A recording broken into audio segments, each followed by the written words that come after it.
अस्सलाम वालेकुम बच्चे, कैसे हैं सब लोग? सब ठीक होंगे। आज हम फर्स्ट ईयर की physics according to new syllabus chapter 1 का लास्ट टॉपिक देखेंगे, डायमेंशंस ऑफ फिजिकल क्वांटिटीज। तो हमारे पास बेसिकली अगर हम बात करें फिजिकल क्वांटिटीज कौन सी होती हैं, ऐसी क्वांटिटीज होती हैं जिनको हम मेजर कर सकते हैं, जिनकी वैल्यू किसी इंस्ट्रूमेंट के जरिए हम मालूम करते हैं। डायमेंशंस क्या होती हैं वो आज हम देखेंगे कि फिजिकल क्वांटिटीज की डायमेंशंस क्या होती हैं, किस तरह से उनको मालूम करते हैं। कहते हैं बेसिकली जो हमारे पास बात करते हैं डायमेंशंस होती क्या है, कहते हैं बेसिकली जो डायमेंशंस होती हैं वो हमारे पास क्या होती हैं, किसी भी फिजिकल क्वांटिटी की क्वालिटेटिव नेचर बता रही होती है। क्वालिटेटिव का मतलब होता है वो हमें बता रही होती है कोई भी फिजिकल क्वांटिटी है कौन सी। आइदर हम मास की बात कर रहे हैं या हम बात कर रहे हैं लेंथ की, या फिर हमारे पास बात की जा रही है टाइम की। तो बेसिकली वो क्वालिटेटिव नेचर बता रही होती है, वो हमें बता रही होती है कि हम कौन सी फिजिकल क्वांटिटी कंसीडर कर रहे हैं।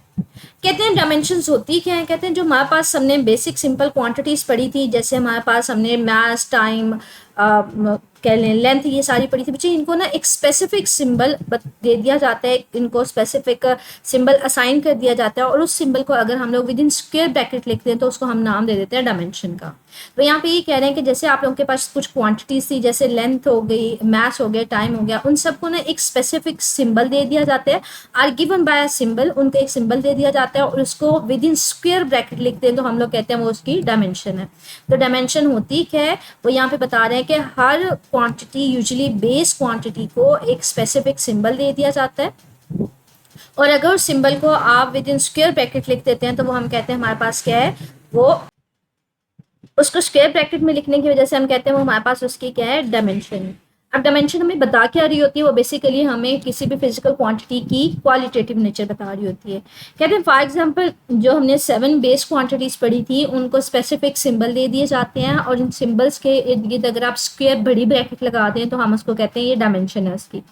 7 जो बेस क्वांटिटीज थी बच्ची, उनकी जो डायमेंशन है उनको स्पेसिफाई कर दिया गया, उनको फिक्स कर दिया गया। मतलब लेंथ है उसको हमेशा कैपिटल एल से रिप्रेजेंट किया जाता है, उसको सिंबल दिया गया वो कैपिटल एल, उसको विद इन स्क्वायर ब्रैकेट लिख दिया गया, हमने कहा कि वो हमारे पास लेंथ की डायमेंशन है।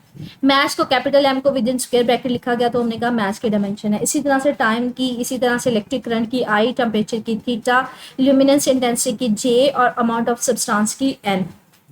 तो ये डायमेंशंस असाइन कर दी गई, फिक्स कर दी गई इन बेस क्वांटिटीज को। तो बच्चे कहीं पे भी अगर कैपिटल एम होगा ना लिखा होगा विद इन स्क्वायर ब्रैकेट तो मैं बता सकती हूँ कि ये कौन सी फिजिकल क्वांटिटी है, मैस है। अगर कहीं पे भी कैपिटल एल लिखा होगा विद इन स्क्वायर ब्रैकेट तो मैं बता सकती हूँ ये फिजिकल क्वांटिटी कौन सी है, ये लेंथ है। तो यहाँ पे यही बात कर रहे हैं, फिजिकल क्वांटिटी से आप किसी भी फिजिकल क्वांटिटी की, सॉरी डायमेंशन से आप किसी भी फिजिकल क्वांटिटी की क्वालिटेटिव नेचर का बता सकते हैं कि आप बेसिकली कंसीडर क्या कर रहे हैं। डायमेंशन है क्या, आप क्या कर देते हो, फिजिकल क्वांटिटी को एक स्पेसिफिक सिंबल असाइन कर दिया जाता है, और अगर उसको विद इन स्क्वायर ब्रैकेट लिख दिया जाए that will be consider as a dimension, उसको डायमेंशन बोलते हैं। जो 7 बेस क्वांटिटीज हैं बच्चे उनकी डायमेंशन स्पेसिफाई की थी। उन्होंने कहा कि अगर इनके अलावा कोई फिजिकल क्वांटिटी होगी ना आप उसकी डायमेंशन निकाल सकते हो इन डायमेंशन की मदद से। तो यहाँ पे इस पैसेज में सारी यही बात कर रहे हैं कि हमारे पास मोस्ट कॉमनली जो डायमेंशन इस्तेमाल की जाती हैं उसमें मैस का है, टेम्परेचर का है, करंट का है, और हमारे पास कह लें कि उसके टाइम की डायमेंशन है। तो ये मोस्ट कॉमनली कहते हैं 5 डायमेंशन जो है ना वो मोस्ट कॉमनली इस्तेमाल की जाती हैं, लेकिन ओवरऑल जो डायमेंशन है बच्चे वो 7 बेस क्वांटिटीज होती हैं। ये 2 नंबर का शॉर्ट क्वेश्चन आ जाता है कि 7 बेस क्वांटिटीज कौन सी है और इनकी डायमेंशन कौन सी हैं। तो जो चैप्टर के स्टार्ट में हमने बेस और ड्राइव क्वांटिटीज पढ़ी थी, ये बेस क्वांटिटीज हैं और ये इनकी डायमेंशन है। इनको स्पेसिफिक सिंबल दे दिए गए हैं और इनको विद इन स्क्वायर ब्रैकेट लिख के बोल दिया गया कि ये लेंथ की डायमेंशन है, ये मैथ की डायमेंशन है, ये टाइम की। तो ये याद कर लीजिएगा, 2 नंबर का शॉर्ट क्वेश्चन पूछ लिया जाता है मोस्ट कॉमनली। ठीक है, आगे कहते हैं हमारे पास ये तो डायमेंशन है बेस क्वांटिटी की। अगर हमारे पास बेस क्वांटिटी की डायमेंशन हो तो हम कहते हैं हम किसी भी अदर क्वांटिटी की डायमेंशंस निकाल सकते हैं। तो कहते हैं dimensions of the other quantities हमें बताएगी, हम उसको निकाल भी सकते हैं। वो हमें कैसे पता चलेगी, अगर हमें उसका फार्मूला पता हो तो हमें कहते हैं वो हमें फार्मूला पता हो तो हम उसकी डायमेंशंस निकाल सकते हैं किसी भी और क्वांटिटी की। तो हमें ये भी पता चलेगा, एक तो ये है कि उसके डायमेंशन निकाल सकते हैं, दूसरा हमें ये पता चलेगा वो बेस क्वांटिटी से किस तरह से लिंक्ड है, मतलब उनके फार्मूले का हमें पता चलेगा कि किस तरह से आप उसको बेस क्वांटिटीज की फॉर्म में डिफाइन कर सकते हैं। जैसे मोस्ट एग्जाम्पल भी हम बात करते हैं स्पीड की। स्पीड हमारे पास बच्चे डिफाइन कैसे किया जाता है, स्पीड को मोस्ट कॉमनली डिफाइन किया जाता है कि v is equal to d by t, मतलब डिस्टेंस ओवर टाइम। ये मोस्ट कॉमनली डेफिनेशन होती है स्पीड की। अब ये देखिए, एक तो ये है कि मुझे ये फार्मूला पता चल रहा है कि ये कौन कौन सी बेस क्वांटिटीज को डील कर रहा है। डिस्टेंस, डिस्टेंस बेसिकली होती क्या बच्चे, लेंथ होती है ना, दो पॉइंट्स के दरमियान का डिस्टेंस होता है, उसको लेंथ भी हम कह सकते हैं, तो ये लेंथ होता है बेसिकली। तो इसकी डायमेंशन क्या होगी डिस्टेंस की, कैपिटल एल होगी। लेंथ की डायमेंशन में क्या पड़ी हुई है वो हमारे पास कैपिटल एल की। टाइम की डायमेंशन क्या होगी, कैपिटल टी होगी। तो बच्चे ये टी नीचे है, इसको ऊपर लेके जाएंगे तो ये -1 में आ जाएगा, तो इसको कंबाइन कर दें विद इन सेम एक ही स्क्वायर ब्रैकेट में लिख दें तो एल टी -1 आ जाएगी, ठीक है। इसी तरह से कहते हैं हमारे पास ये यहाँ पे बेसिकली इसी एग्जाम्पल को एक्सप्लेन कर रहा है कि जो स्पीड होती है वो बेसिकली हमारे पास क्या होता है, डिस्टेंस इन मीटर्स पर सेकंड के आपके पास डिस्टेंस जो किसी भी टाइम में ट्रैवल किया जाता है। डिस्टेंस हमारे पास दो पॉइंट्स के दरमियान का डिस्टेंस होता है, लेंथ होती है, तो इसका जो डायमेंशन होगी वो लेंथ की ही डायमेंशन होगी और टाइम की डायमेंशन कैपिटल की होगी। तो आपके पास ये डिनोमिनेटर में ऊपर जाके -1 में हो जाएगा, तो ओवरऑल इन दोनों के स्क्वायर ब्रैकेट को मैंने कॉमन कर दिया, एल टी -1 कर दिया। सिमिलरली कह रहे हैं अगर हमने एक्सेलरेशन की डायमेंशन निकाली है तो मुझे एक्सेलरेशन का फार्मूला पता होना चाहिए। बच्चे एक्सेलरेशन का फार्मूला क्या होता है, time rate of change of velocity होता है। तो वेलोसिटी का फार्मूला भी यही नहीं होता, डिस्प्लेसमेंट ओवर टाइम, तो हम उसी से, तो वेलोसिटी भी बेसिकली हमारे पास क्या होती है, डिस्प्लेसमेंट ओवर टाइम होती है, तो उसका यूनिट भी यही निकलेगा। डिस्प्लेसमेंट दो पॉइंट्स के दरमियान का डिस्टेंस होता है, कहने के लेंथ होती है, तो उसका भी एल टी -1 ही होगा। और टाइम का हमें पता है हमारे पास क्या होता है, कैपिटल टी होता है। तो ये देखें वेलोसिटी ओवर टाइम है, वेलोसिटी की डायमेंशंस वही है, एल टी -1 जो मैंने ऑलरेडी निकाली है। आप इसको दोबारा से भी निकाल सकते हैं लेकिन ऑलरेडी हमने निकाली है तो मैंने उसको पुट ऑन कर दी है।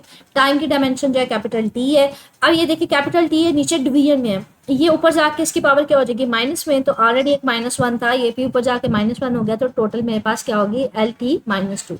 ये मेरे पास एक्सेलरेशन की डायमेंशन आ गई। इसी तरह से कहते हैं आप लोग फोर्स की डायमेंशन भी निकाल सकते हो। फोर्स का फार्मूला क्या होता है, एम ए। एम क्या है, मैस की डायमेंशन क्या थी, कैपिटल एम, तो वो मैंने लिख दी है। एक्सेलरेशन की डायमेंशन अभी आपने निकाली है तो आप उसकी डायमेंशन भी इसको लिख लेंगे, एल टी -2। अब दोनों की ब्रैकेट सेम कर दें तो ये वाली हमारे पास विद इन स्क्वायर ब्रैकेट क्या आ जाएगा, एम एल टी -2। तो बच्चे अगर आपको किसी भी क्वांटिटी का फार्मूला आता है in terms of base quantities, मतलब मुझे स्पीड का फार्मूला पता था distance over time, distance length होती है डिवाइडेड बाय टाइम, ये दोनों बेस क्वांटिटीज हैं। तो कहते हैं हमें ये 7 बेस क्वांटिटीज जो हैं इनकी डायमेंशंस फिक्स्ड है, ये आपने याद करनी है। आपको इन डायमेंशंस का पता है, कहते हैं अगर किसी और फिजिकल क्वांटिटी का आपको फार्मूला पता है in terms of base quantity तो आप उसके डायमेंशन निकाल सकते हो।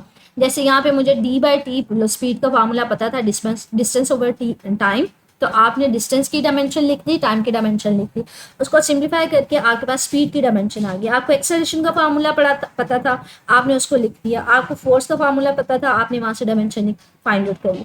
तो कहते हैं बेसिकली आप किसी भी फिजिकल क्वांटिटी की डायमेंशन निकाल सकते हो अगर आपको उसका फार्मूला पता है in terms of basic quantities. तो यहाँ पे यही बात कर रहे हैं कि अगर आप किसी भी क्वांटिटी की डायमेंशन निकाल सकते हो कब, जब आपको उसका फार्मूला का पता होगा कि वो किस तरह से बेस क्वांटिटी के साथ रिलेट कर रही है। ये देखें ना, ये किस तरह से रिलेट कर रही है बेस क्वांटिटीज के साथ। फॉर एग्जांपल स्पीड का फार्मूला था डिस्टेंस ओवर टाइम, तो डिस्टेंस और टाइम के साथ क्या उसका फार्मूला। अब कहते हैं हमारे पास ये तो सिंपल हमने इंट्रोडक्शन देखा कि डायमेंशन होती क्या है। Every physical quantity base physical quantity is assigned with symbol which is written within square bracket called the dimension. के हर जो बेस फिजिकल क्वांटिटी थी जो यूजुअली 7 हमने कंसीडर की थी उनको स्पेसिफिक सिंबल असाइन कर दिया गया, और अगर आप उसको विद इन स्क्वायर ब्रैकेट लिख दें तो आपके पास उसको नाम क्या देंगे, डायमेंशन का। आपने ये 7 बेस क्वांटिटीज याद करनी है, उनकी ये डायमेंशन याद करनी है। ये 2 नंबर का लहदा से शॉर्ट क्वेश्चन आ जाता है।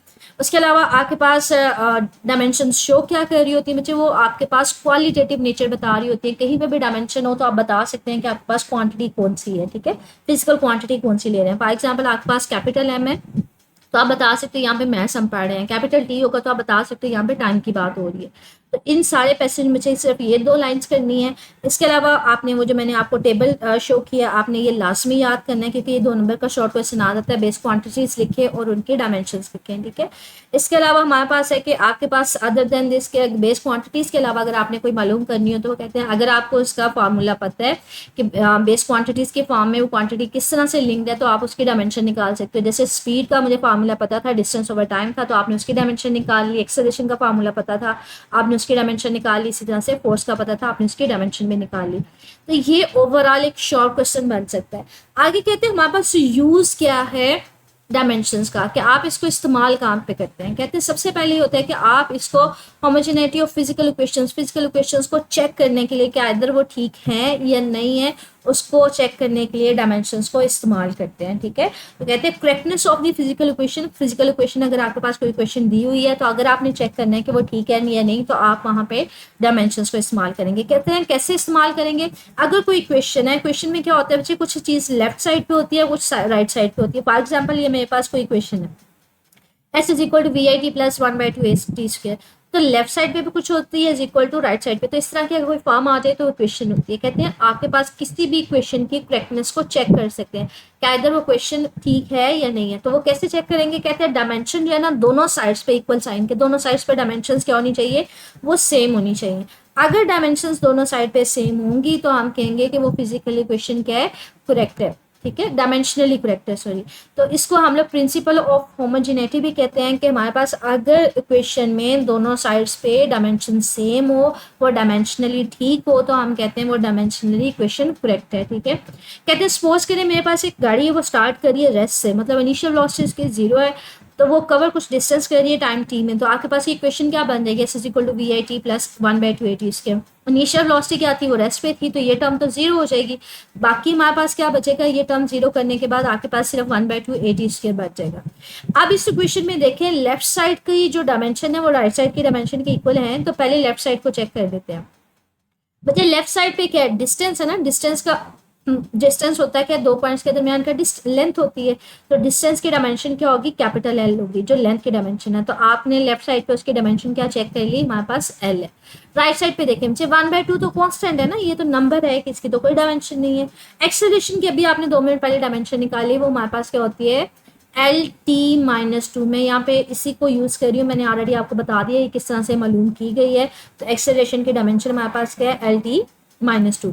ये टाइम है, टाइम की डायमेंशन क्या होती है, कैपिटल टी, तो यहाँ पे स्क्वायर है तो ये कैपिटल टी का स्क्वायर आ जाएगा। अब इन दोनों को कॉमन कर दें, ये देखिए एक ही ब्रैकेट में कर दें, एल एक ही दफा एल एक ही दफा आ जाएगा, टी की पावर ये -2 है, ये +2 है, तो ये दोनों एक दूसरे को कैंसिल नहीं कर देंगे, बाकी डायमेंशन सिर्फ क्या बच जाएगी, एल की डायमेंशन। तो जो लेफ्ट साइड पर डायमेंशन थी वही राइट साइड पर डायमेंशन थी, तो हमने ये चेक किया कि ये इक्वेशन डायमेंशनली करेक्ट है। क्यों, क्योंकि दोनों साइड्स पे जितनी ओवरऑल डायमेंशन एस की थी, डिस्टेंस की थी, उतनी ओवरऑल इसकी डायमेंशन है। तो हमने क्या है, ये हमारे पास इक्वेशन डायमेंशनली क्या है, करेक्ट है। तो पहला एडवांटेज इसका ये है कि कह लें कि आप किसी भी क्वेश्चन को डायमेंशनली चेक कर सकते हैं, आइदर वो करेक्ट है या नहीं। दूसरा कहते हैं इसका एडवांटेज क्या है कि आप डिराइव कर सकते हैं, आप formula dimensionally can be use के आप डायमेंशन को बेसिकली यूज क्या कर सकते हैं। अगर आपको कोई एक फिजिकल क्वांटिटी दे दी जाए और बताया जाए, बोला जाए कि इसका आप फार्मूला निकाल के बताएं, तो आप उसको डायमेंशंस के लिए एस्टिमेट कर सकते हैं, अप्रॉक्सीमेटली उसका फार्मूला निकाल सकते हैं। अगर आपको ये भी बता दिया जाए कि वो किन फैक्टर्स के ऊपर डिपेंड कर रही है। ठीक है, तो यहाँ पे यही कह रहे हैं कि दूसरा आपके पास एडवांटेज क्या है कि आप क्या कर सकते हो, पॉसिबल फार्मूला किसी भी फिजिकल क्वांटिटी का जो है वो फाइंड आउट कर सकते हो, कुछ एस्टिमेशन लगा के, अगर आपको बता दिया जाए कि वो किन फैक्टर्स के ऊपर डिपेंड कर रही है। तो 2 एडवांटेज हैं डायमेंशन एनालिसिस के। पहली बात कि आप करेक्टनेस ऑफ फिजिकल इक्वेशन को चेक कर सकते हैं, होमोजेनिटी को चेक कर सकते हैं, दूसरा आप क्या कर सकते हैं, आप किसी फिजिकल क्वांटिटी का फार्मूला ड्राइव कर सकते हैं। अब ये जो मैंने बात की है किसी भी फिजिकल क्वांटिटी का फार्मूला ड्राइव कर सकते हैं, इसको लेट्स से एक एग्जांपल के जरिए देखते हैं। कहते हैं derive a formula of the centripetal force, मतलब फोर्स का फार्मूला निकालें, फोर्स का फार्मूला फाइंड आउट करें। Required to keep an object moving along a circle, जो ऑब्जेक्ट को सर्कल में मूव करवाती है। अब वो सिर्फ हमें इन्फॉर्मेशन क्या दे रहा है, वो कहते हैं सेंटीमीटर फोर्स किस किस चीज के ऊपर डिपेंड कर रही है, मास के ऊपर डिपेंड कर रही है, रेडियस के ऊपर डिपेंड कर रही है, और यूनिफॉर्म स्पीड के ऊपर डिपेंड कर रही है। उसने सिर्फ ये बताया है कि जो फोर्स है वो 3 चीजों के ऊपर डिपेंड कर रही है, मास के ऊपर, स्पीड के ऊपर और रेडियस के ऊपर। ये नहीं बता रहा कि वो डिपेंड किस तरह से कर रही है, मतलब वो डायरेक्टली प्रोपोर्शनल है, इनवर्सली प्रोपोर्शनल है, स्क्वायर के साथ है, क्यूब के साथ है, वो सिर्फ ये कह रहा है डिपेंड कर रही है। अब किस तरह से कर रही है कि एक चीज बढ़ने से दूसरी कम हो रही है, एक बढ़ने से दूसरी भी बढ़ रही है, क्या सिचुएशन है, वो कुछ बात नहीं कर रहा। मतलब हमें उनकी डिपेंडेंस का नहीं पता कि किस तरह से डिपेंड कर रही है। आइदर मेरे पास जो एफ है वो इनवर्सली प्रोपोर्शनल है, मास के डायरेक्टली प्रोपोर्शनल है, किस तरह से वो डिपेंडेंस है। इनवर्सली प्रोपोर्शनल होगा तो मेरे पास 1/m, मतलब m की पावर -1 आ जाएगी। ठीक है, m की पावर -1 यहाँ पे आएगी। तो मुझे वो बता तो रहे कि डिपेंड कर रहा है, ये नहीं बता रहा डायरेक्ट है या इनवर्स है। तो मैं क्या अज्यूम करती हूँ, मैं डायरेक्टली प्रोपोर्शनल लिख के ना एम ए वी बी और आर सी मतलब पावर अज्यूम कर लेती हूँ। मैंने रैंडमली बस पावर मुझे मेरा काम क्या है बेसिकली इन पावर्स को मालूम करना, जो मुझे बताएगा कैफ मेरे पास इनके डायरेक्टली प्रोपोर्शनल है, इनवर्सली है, कुछ पावर के साथ है। ठीक है, तो मैंने यहाँ पे ये अज्यूम किया है कि फोर्स डायरेक्टली प्रोपोर्शनल है, मतलब डिपेंड कर रहा है मास के साथ, स्पीड के साथ और रेडियस के साथ। अब किस तरह से डिपेंड कर रहा है, इनवर्सली या डायरेक्टली स्क्वायर के साथ, अब मुझे नहीं पता, तो मैं यहाँ पे पावर अज्यूम कर लेती हूँ, एक नंबर से अज्यूम कर लेती हूँ ए बी सी। अब मेरा काम क्या है, इनको मालूम करना। मुझे आप प्रोपोर्शनलिटी साइन जब भी खत्म करते हैं वहां पे क्या आ जाता है, कांस्टेंट आ जाता है, तो यहाँ पे कांस्टेंट आ जाएगा। बाकी उसी तरह से m की पावर a, b की पावर b और r की पावर c के 3 फैक्टर्स के ऊपर डिपेंड करी थी, मैंने उनको अरेंजमेंट के साथ लिख लिया और पावर साथ में a b c बोल दिए। अब कांस्टेंट तो बच्चे उसकी डायमेंशन तो मुझे नहीं पता, कि जो हम बात करते हैं कि कांस्टेंट की कोई डायमेंशन नहीं होती, तो बाकी फिर डायमेंशन किसकी बची, या फोर्स की या इनकी। अब इन सब की डायमेंशंस लिखे, तो यहाँ पे ये देखिए मैंने फोर्स को उसी तरह से लिख लिया, कांस्टेंट की कोई डायमेंशन नहीं होती, उसको मैंने स्किप कर दिया, बाकी सारे उसी तरह से नीचे फैक्टर्स आ गए, एन की पावर ए, बी की पावर बी और आर की पावर सी।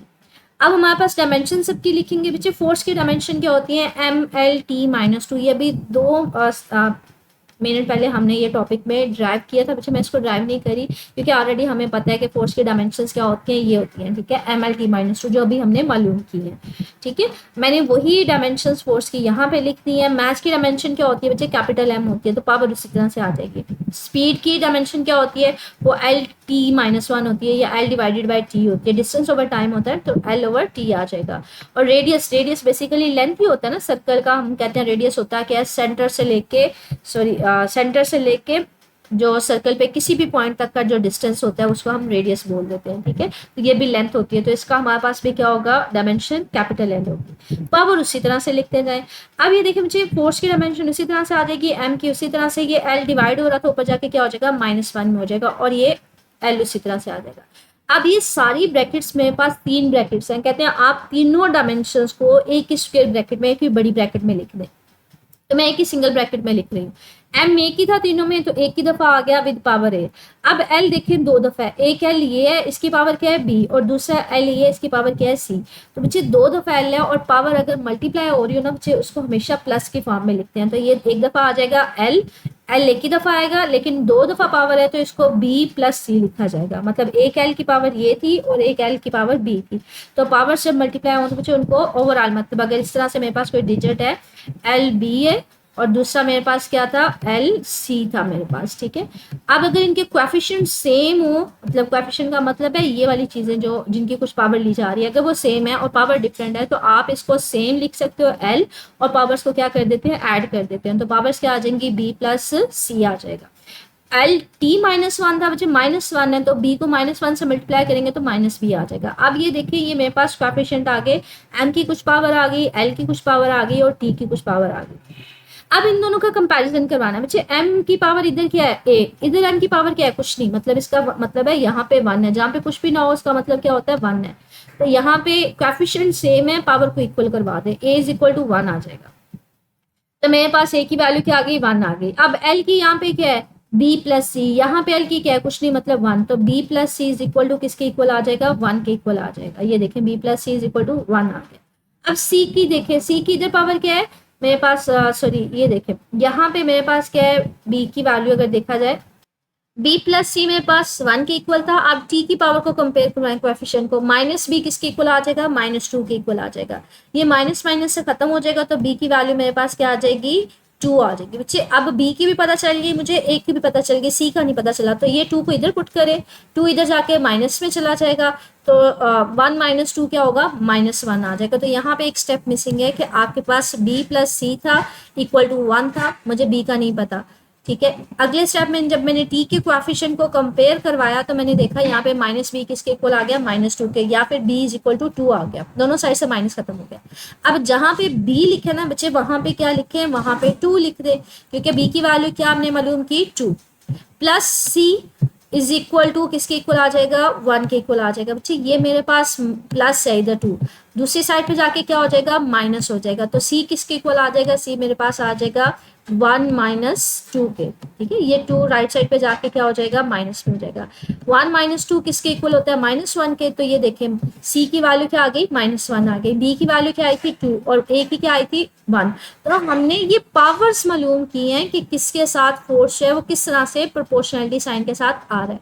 अब जो मेरे पास एम की वैल्यू 1 आई है 1 लिखते हैं, बी की वैल्यू 2 आई है 2 लिखते हैं, आर की वैल्यू मेरे पास -1 आई है -1 लिख दें। तो ये देखिए ये पावर्स की मैंने वैल्यू लिखी है। एम की वैल्यू 1 मतलब लिखे ना लिखे मुझे कोई फर्क नहीं पड़ता, जहाँ पे कुछ ना लिखा हो मतलब 1 है, ठीक है। बी की पावर क्या आई थी 2, आर की वैल्यू क्या आई थी मतलब सी की पावर क्या आई थी -1, तो ये माइनस है नीचे डिवीजन में आ जाएगा। तो ये मेरे पास फोर्स का फार्मूला आ गया बाय यूजिंग दी डायमेंशंस। आपने सिर्फ और सिर्फ आपको बताया गया था कि इन फैक्टर्स के ऊपर डिपेंड कर रहा है, ये बताया नहीं गया था कि वो डायरेक्टली प्रोपोर्शनल है या इनवर्सली प्रोपोर्शनल है।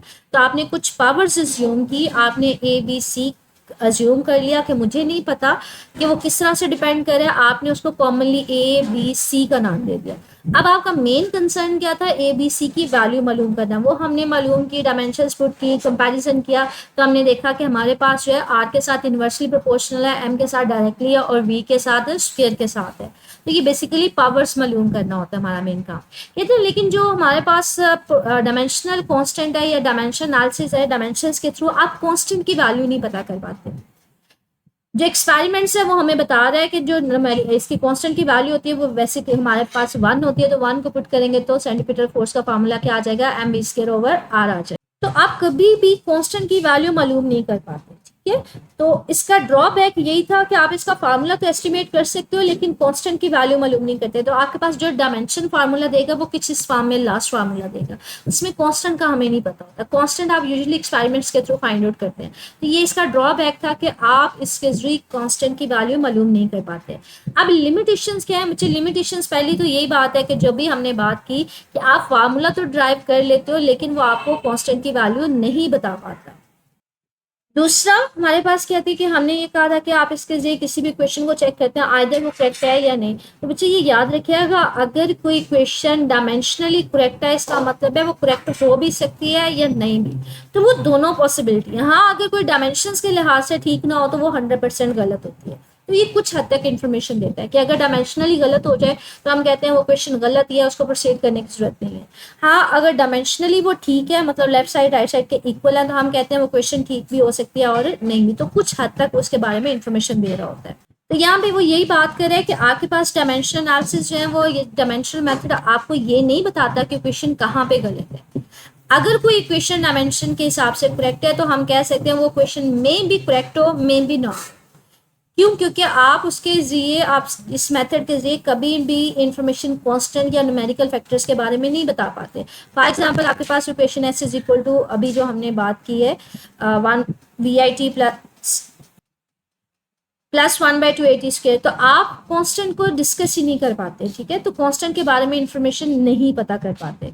ये कांस्टेंट सिर्फ आप न्यूमेरिकल फैक्टर या फिर हम कहते हैं एक्सपेरिमेंट्स के जरिए यूजुअली या ग्राफ प्लॉटिंग डिवाइस के जरिए हम कहते हैं वेरिएबल ग्राफ प्लॉटिंग के जरिए जो है ना वो फाइंड आउट कर सकते हैं। तो दो ड्रॉबैक्स हैं। पहली बात कि अगर आप किसी चीज का फॉर्मूला ड्राइव कर दो तो वो कांस्टेंट के बारे में इंफॉर्मेशन नहीं देता डायमेंशंस। दूसरी बात कि अगर कोई क्वेश्चन डायमेंशनली ठीक है तो इसका मतलब है वो क्वेश्चन ठीक माइट बी करेक्ट हो या माइट बी रॉन्ग हो, तो आप 100% श्योरिटी नहीं बता पाते। हाँ अगर कोई डायमेंशनली रॉन्ग होगी तो वो कभी भी ठीक नहीं होगी, तो 50% आपको इन्फॉर्मेशन दे रहा होता है। तो ये इसकी लिमिटेशन है। अब ये क्वेश्चन पूछा है किस तरह से जाता है, पहली बात की शॉर्ट क्वेश्चन में पूछ लिया जाता है कि आपके पास 7 बेस क्वांटिटीज के डायमेंशंस कौन सी हैं। तो वो मैंने आपको बोल दिया कि यहाँ पे क्लियर कट नहीं है मुझे, तो आपको पता है बुक का सिलेबस थोड़ा बहुत ना चेंज हो गया है, तो वो कुछ मिक्स कह लें कि मिसिंग है इन्फॉर्मेशन। आपने 7 बेस क्वांटिटीज करनी है और साथ में इनके डायमेंशंस करनी है। डायमेंशंस होती क्या है, क्यों हम पढ़ते हैं, बेसिकली डायमेंशंस आप बेस क्वांटिटीज को स्पेसिफिक सिंबल दे दिया जाता है और उसको विद इन स्क्वायर ब्रैकेट लिखते हैं, तो हम कहते हैं वो उसकी डायमेंशन है।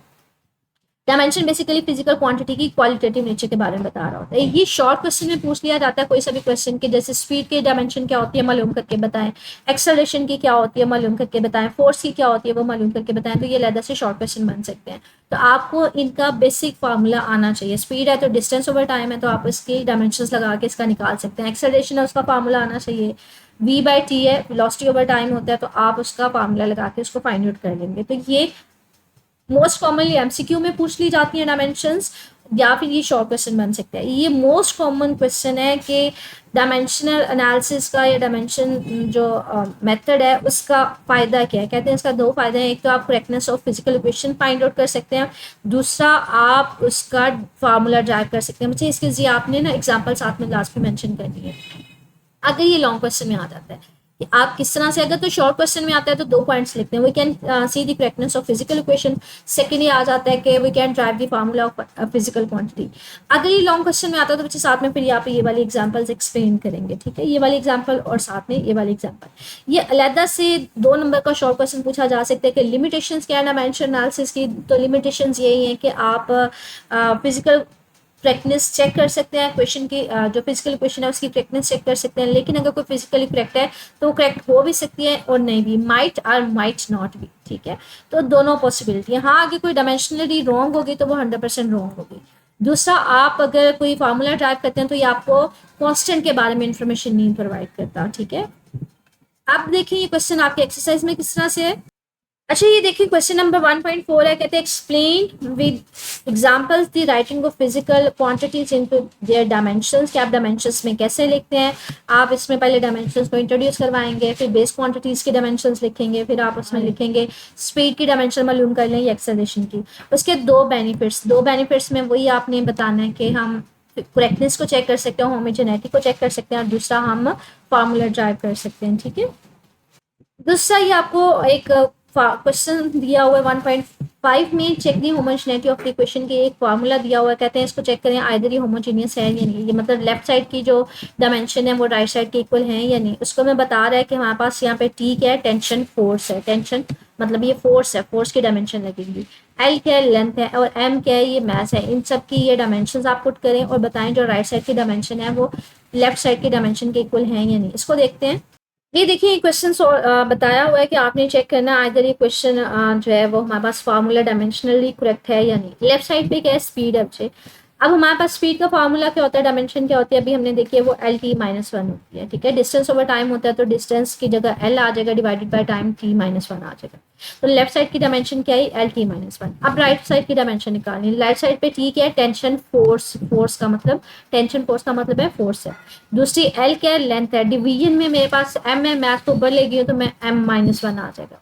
और ये सारे विद इन स्क्वायर ब्रैकेट है, मतलब सॉरी ये कह लें कि अंडर रूट है। अंडर रूट की जगह बच्चे आप 1/2 भी लिख सकते हैं। आप डायमेंशंस लिखें।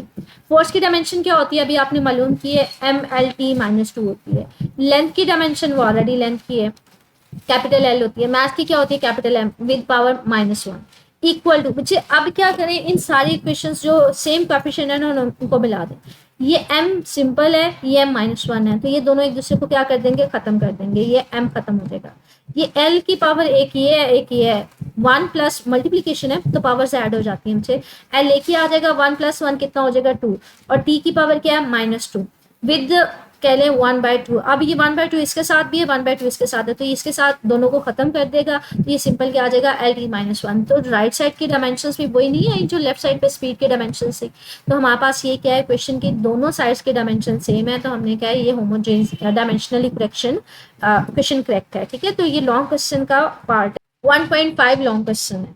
इसी तरह से ये हमारे पास क्वेश्चन इससे बन जाते हैं। जैसे हमारे पास इसके अलावा अगर देखें न्यूमेरिकल पे आइएगा, ये न्यूमेरिकल आपके पास है, न्यूमेरिकल प्रॉब्लम्स। न्यूमेरिकल नंबर 1.6 कहते हैं show that the expression VF² - VA² is equal to 2S is equal to is dimensionally correct. ये एक इक्वेशन है, बताएं कि ये ठीक है या नहीं, मतलब लेफ्ट साइड की जो डायमेंशंस हैं वो राइट साइड की डायमेंशंस के इक्वल हैं या नहीं है। उसी को देखते हैं। ये क्वेश्चन है मेरे पास VF - VI + 2 is equal to AS, ठीक है। तो वो कहते हैं डायमेंशनली करेक्ट आपने करना है where VI is initial velocity है, एक्सेलरेशन ए एक्सेलरेशन है, और ये फाइनल वेलोसिटी है।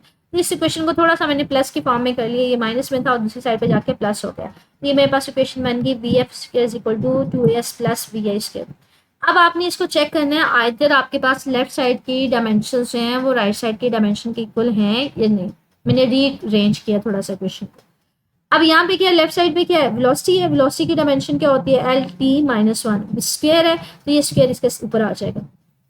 यहाँ पे स्क्वायर नहीं है बच्चे, ये पावर है, ठीक है। तो पावर ये एल के ऊपर भी अप्लाई हो रही है और टी के ऊपर भी अप्लाई हो रही है, तो ये एल की पावर 2 आ जाएगा और टी की पावर, ये स्क्वायर नहीं है, स्क्वायर अगर हो तो बच्चे माइनस का प्लस हो जाता है ये, लेकिन पावर क्या होगी, इसकी पावर के साथ मल्टीप्लाई होगी, तो 2 1 के साथ मल्टीप्लाई होगा, -2 आ जाएगा। ये याद रखिएगा, ये पावर मतलब इसका स्क्वायर नहीं लेना बल्कि इनकी पावर्स के साथ मल्टीप्लाई करना है। यहाँ पे एल की पावर कुछ नहीं है मतलब 1, तो 2 को 1 के साथ मल्टीप्लाई किया तो एल की पावर 2 आ गई। यहाँ पे टी की पावर -1 है तो ये आ जाएगी टी की पावर -2। अब राइट साइड पे देखिए, राइट साइड पे दो चीजें हैं, एक तो 2as है और दूसरा मेरे पास क्या है, वेलोसिटी है। पहले 2as को देखें, 2 क्या है, कांस्टेंट, इसकी डायमेंशन नहीं होती तो वो इसी तरह से आ जाएगा। एक्सेलरेशन की डायमेंशन आपने निकाली है, एल टी -2 होती है, और डिस्टेंस की डायमेंशन तो वैसे ही लेंथ होती है। इसी तरह से ये भी वेलोसिटी है तो वेलोसिटी की डायमेंशन वही आ जाएगी, एल टी -1। इनिशियल और फाइनल से फर्क नहीं पड़ा, बेसिकली ये वेलोसिटी है तो वेलोसिटी की डायमेंशन सेम रहती है। अब ये देखिए L2 हो गया, इसकी पावर भी 1 थी, इसकी पावर भी 1 थी, तो ये मल्टीप्लीकेशन में था, तो 1 + 1 कितना हो गया 2, L की पावर 2, T की पावर -2 प्लस ये पावर अंदर मल्टीप्लाई हो रही है, तो L की पावर 1 थी तो L की पावर 2 आ जाएगी, 2 को 1 से मल्टीप्लाई करेंगे तो 2, और 2 को -1 से मल्टीप्लाई करेंगे तो -2। अब ये देखिए ये दोनों डायमेंशन सेम नहीं है, ये 2 है ये 1 है, तो 2 + 1 कितना होता है 3, तो ये आपके पास 3 आ जाएगा, एल टी -2। बच्चे ये 3 कांस्टेंट है। ओवरऑल देखें तो जितनी लेफ्ट साइड पे डायमेंशन है उतनी राइट साइड पे नहीं है, तो हमने ये ज्यूम किया कि आपके पास ये क्वेश्चन जो है वो हमारे पास डायमेंशनली करेक्ट है। क्यों? क्योंकि जितनी लेफ्ट साइड पे डायमेंशन की वैल्यू है या डायमेंशन है वो उतनी ही राइट साइड पे, तो हम कहते हैं ये डायमेंशनली क्या है, करेक्ट क्वेश्चन है। आगे कहते हैं शो दैट जो क्वेश्चन है is equal to M C square is dimensionally consistent, के डायमेंशनली करेक्ट है या नहीं, is equal to M C square के एनर्जी का वो कहते हैं, आप बताएं कि ये दोनों साइड पे डायमेंशन सेम आएगी। एनर्जी का अगर लेफ्ट साइड पे देखें, एनर्जी का मोस्ट कॉमन या फार्मूला क्या पढ़ते हैं, वर्क डन, बेसिकली एनर्जी होता है तो is equal to F D पढ़ते हैं, ठीक है। एनर्जी को वर्क डन भी बोला जाता है, वर्क डन हम कहते हैं एनर्जी बेसिकली हम अगर बात करें किसी के पास एनर्जी है तो हम कहते हैं उसके पास कैपेसिटी होती है वर्क करने की, तो एनर्जी वर्क के इक्वल होती है, तो एफ डी लिया जा सकता है। अब अगर इस फॉर्मूले के अकॉर्डिंग मैं डायमेंशन निकालूं एनर्जी की, तो मतलब लेफ्ट साइड की, तो मेरे पास क्या है, ये फोर्स की डायमेंशन क्या होती है, एम एल टी -2, डिस्टेंस की क्या होती है, कैपिटल एल। अब यहाँ पे एम उसी तरह से आ जाएगा, एल की इधर एक पावर है और ए की पावर इधर है, तो पावर्स हमेशा अगर चीजें मल्टीप्लाई हो रही हो, कोएफिशिएंट सेम हो, तो पावर ऐड हो जाती है। 1 + 1 कितनी हो जाएगी 2, और टाइम की कितनी है वो -2 आ जाएगी, लेफ्ट साइड की डायमेंशन आ गई। अब राइट साइड इस फार्मूले से निकालते हैं, मैच की डायमेंशन क्या है, कैपिटल एम, सी स्पीड है, बेसिकली लाइट की स्पीड है, तो उसकी डायमेंशन क्या होगी, एल टी -1, तो ये पावर को इसके साथ मल्टीप्लाई कर दिया, एल की पावर 1 है तो 2 को मल्टीप्लाई करेंगे 1 के साथ तो 2 आ जाएगी, टी की -1 है तो टी की पावर -2 आ जाएगी। इन दोनों को एक ही स्क्वायर ब्रैकेट में कर दिया। अब अच्छे देखें जो लेफ्ट साइड पे हमने डायमेंशन निकाली है एनर्जी की, वो राइट साइड की डायमेंशन की इक्वल नहीं है, तो हमने कहा है ये दोनों डायमेंशनली क्या है, मेरे पास ये फार्मूला बेसिकली क्या है, करेक्ट है कि दोनों साइड्स पे डायमेंशन सेम है। इसी तरह से लास्ट वाला न्यूमेरिकल है कि आपने वो फार्मूला नहीं निकाला था कि डायमेंशन को हम यूज कर सकते हैं टू फाइंड दी फार्मूला, तो ड्राइव दी फार्मूला, तो ये वही चीज है। कहते हैं आपके पास एक सिंपल पेंडुलम है, आप उसके टाइम पीरियड का फार्मूला निकालें। कहते हैं टाइम पीरियड किन किन चीजों के ऊपर डिपेंड कर रहा है, एक वो बता रहा है लेंथ के ऊपर डिपेंड कर रहा है, दूसरा वो कह रहा है आपके पास मैथ के ऊपर डिपेंड कर रहा है, ये नहीं बता रहा किस तरह से डिपेंड कर रहा है, बस कह रहा है डिपेंड कर रहा है, एंगल के ऊपर डिपेंड कर रहा है और जी के ऊपर, ग्रेविटी के ऊपर डिपेंड कर रहा है। तो इसी को फार्मूले को एग्जाम्पल्स को माइंड में रखते हुए इसको सॉल्व कीजिएगा, जो हमने एग्जाम्पल की थी, सेंटीमीटर फोर्स का फार्मूला ड्राइव किया था। तो आपको ये बता रहा है कि टाइम पीरियड इन 4 चीजों के ऊपर डिपेंड कर रहा है, मैथ के ऊपर, लेंथ के ऊपर और एंगल के ऊपर और जी ग्रेविटी के ऊपर। आपको नहीं बता रहा किस तरह से डिपेंड कर रहा है, तो मैंने इसकी पावर खुद से ज्यूम कर ली है, ए बी सी डी। आपका मेन कंसर्न क्या है, ये पावर्स मालूम करना। बच्चे प्रोपोर्शनली साइन खत्म करेंगे तो यहाँ पे क्या आ जाएगा, कांस्टेंट आ जाएगा, constant M A L B theta C and G D. बच्चे जो कांस्टेंट होता है उसकी कोई डायमेंशन नहीं होती, तो मैं इसको स्किप भी कर सकती हूँ, बाकी की डायमेंशन लिख दें। जो टाइम पीरियड की डायमेंशन होती है उसकी डायमेंशन क्या होती है, कैपिटल टी होती है, ठीक है। और इक्वल टू कांस्टेंट लिखे ना लिखे कोई फर्क नहीं पड़ता। आपके पास मैथ की डायमेंशन क्या होती है, कैपिटल एम, लेंथ की डायमेंशन क्या होती है, कैपिटल एल। जो हमारे पास एंगल होते हैं ना बच्चे, इसकी कोई डायमेंशन नहीं होती है, इसको लिखना चाहें तो ये 2 साइड्स के दरमियान की होता है हमारे पास, कह लें कि डिवीजन होती है। फॉर एग्जाम्पल अगर मोस्ट कॉमनली आप बात करें कि आप लोगों ने अगर साइन थीटा पढ़ना हो, कॉस थीटा, साइन थीटा हमारे पास क्या होता है कि परपेंडिकुलर ओवर हाइपोटेन्यूज होता है, दो साइड्स को डिवाइड कर देते हैं, इसको इसके साथ डिवाइड कर देते हैं। कॉस पढ़ना हो तो आप बेस को इसके साथ डिवाइड कर देते हैं, मतलब दो लेंथ्स को डिवाइड करते हैं, लेंथ डिवाइडेड बाय लेंथ होती है। तो हम क्या कर सकते हैं, लेंथ डिवाइडेड बाय लेंथ, ये दोनों डिवीजन में है तो ये ऊपर जाके माइनस में हो जाएगी, तो ये दोनों वैसे एक दूसरे को खत्म कर देते हैं, तो एंगल की कोई डायमेंशन नहीं होती। ये जी क्या है, ग्रेविटेशनल एक्सेलरेशन है, मुझे एक्सेलरेशन पूरा वर्ड मीनिंग है ग्रेविटेशन एक्सेलरेशन, मतलब जो ग्रेविटी की वजह से एक्सेलरेशन होती है, तो इसकी डायमेंशन वही होगी जो एक्सेलरेशन की होगी। तो एक्सेलरेशन की डायमेंशन क्या होती है, LT-2। पावर्स उसी तरह से, इसकी पावर m की पावर a, l की पावर b, इसकी कोई नहीं होती तो बच्चे इसको जीरो ही रहने दें, और ये जीरो कर देंगे तो c वैसे ही जीरो हो जाएगा, ठीक है, और इसकी पावर d। आप क्या करें, इन सारी ब्रैकेट्स को कंबाइन कर दें। नेक्स्ट स्टेप यहाँ पे करें, सेकंड सारी ब्रैकेट्स को कंबाइन कर दें। सारी ब्रैकेट्स को कंबाइन किया, अब इसमें एक एक दफा देख ले, m एक ही दफा था तो m को मैंने एक ही दफा लिख लिया विद पावर a, l दो दफा, एक ये है l और दूसरा l ये है, l की यहाँ पे पावर 1 है, 1 को d के साथ मल्टीप्लाई करेंगे तो d है। अब कोएफिशिएंट क्या है, सेम है, एक l ये है, एक l ये, l की पावर इधर b है, इधर d है, तो मैं क्या करूंगी, एक ही दफा l लिख के पावर्स को ऐड कर देंगे, b प्लस d। अब t भी यहाँ पे और कोई नहीं है, सिर्फ एक ही दफा है, तो t की पावर क्या आ जाएगी, -2d, बच्चे -2 ये था, इसको पावर के साथ मल्टीप्लाई करेंगे तो -2d। ये मेरे पास सारी चीजें आ गई। अब ये देखिए, राइट साइड पे, लेफ्ट साइड पे कैपिटल T है, मतलब, और राइट साइड पे ये तीन फैक्टर्स है। अब कंपैरिजन करें, सेम कोएफिशिएंट का पावर इक्वल कर दें। अब ये देखिए, यहाँ पे मैथ्स की पावर क्या है, a, यहाँ पे तो मैथ्स है ही नहीं लेफ्ट साइड पे, तो a किसके इक्वल आ जाएगा, a मेरे पास आ जाएगा 0 के इक्वल आ जाएगा। तो यहाँ पे आपने ये देखें, पावर सेम है, यहाँ पे पावर m की a है, यहाँ पे तो m है ही नहीं, तो आपने a को किसके इक्वल ले लिया, 0 के। अब यहाँ पे l किसके इक्वल है, b प्लस डी, इसकी power l plus b plus D है, यहाँ पे तो l है ही नहीं, तो b प्लस डी को किसके इक्वल ले लेंगे, 0 के इक्वल ले लेंगे, ठीक है। यहाँ पे t की पावर क्या है, -2d, लेकिन यहाँ पे t है और यहाँ पे t की पावर कोई भी नहीं है, इसका मतलब क्या है, 1, तो इसका मतलब है -2d को किसके इक्वल ले लेंगे, 1 के इक्वल ले लेंगे। a भी 0 है, b प्लस d भी 0 है, यहाँ पे 2d किसके इक्वल आ गया, 1 के इक्वल आ गया। अब d इधर रहने दें, d की वैल्यू, बेसिकली हम पावर्स की वैल्यू निकालना चाह रहे हैं, d इधर रहने दें, ये 2 इधर मल्टीप्लाई हो रहा है, दूसरी साइड पे जाकर डिवाइड हो जाएगा, तो d की वैल्यू क्या आ जाएगी, -1/2। a की भी आ गई, d की भी आ गई, तो बच्चे इस फार्मूले से b की निकल सकती है, b प्लस डी की जगह क्या लिखे, -1/2, -1/2 दूसरी साइड पे जाएगा तो वो प्लस में हो जाएगा, या फिर इसी को फार्मूले को थोड़ा रीअरेंज कर लें, बी को इधर रहने दें, डी दूसरी साइड पे जाएगा तो माइनस में आ जाएगा, माइनस डी की वैल्यू कितनी थी, -1/2, माइनस माइनस प्लस हो जाएगा तो ये 1/2 आ जाएगी, तो बी की वैल्यू ओवरऑल कितनी आएगी, 1/2। अब पावर्स की वैल्यू आ गई, ए की वैल्यू भी आ गई है, बी की वैल्यू भी आ गई 1/2 और डी की वैल्यू भी आ गई है। मैंने कहा था थीटा जो होता है एंगल पीछे, इसकी कोई डायमेंशन नहीं होती, तो इसकी जगह 1 लिख लीजिएगा, मतलब इसकी कुछ भी वैल्यू नहीं आएगी, ठीक है। तो आपके पास बाकी वैल्यूज पुट ऑन कर दें तो हमारे पास क्या आएगी, m की पावर 0, l की पावर 1/2 और g की वैल्यू -1/2। बच्चे 1/2 ये तो खत्म हो गया ना, जिसकी पावर 0 उसको लिखने का कोई फर्क नहीं पड़ता, किसी भी पावर का मतलब 0 होने का मतलब क्या है, वहां पे कुछ भी मौजूद नहीं है, तो हम यहाँ पे मौजूद नहीं है, 1 तो वैसे ही है। अब ये 1/2 है, ये -1/2 है, तो ये डिनोमिनेटर में नहीं चला जाएगा, डिवीजन में चला जाएगा, तो ये g की वैल्यू 1/2 हो जाएगी, 1/2 ऊपर भी है 1/2 नीचे भी है, तो उसकी जगह अंडर रूट आ जाएगा।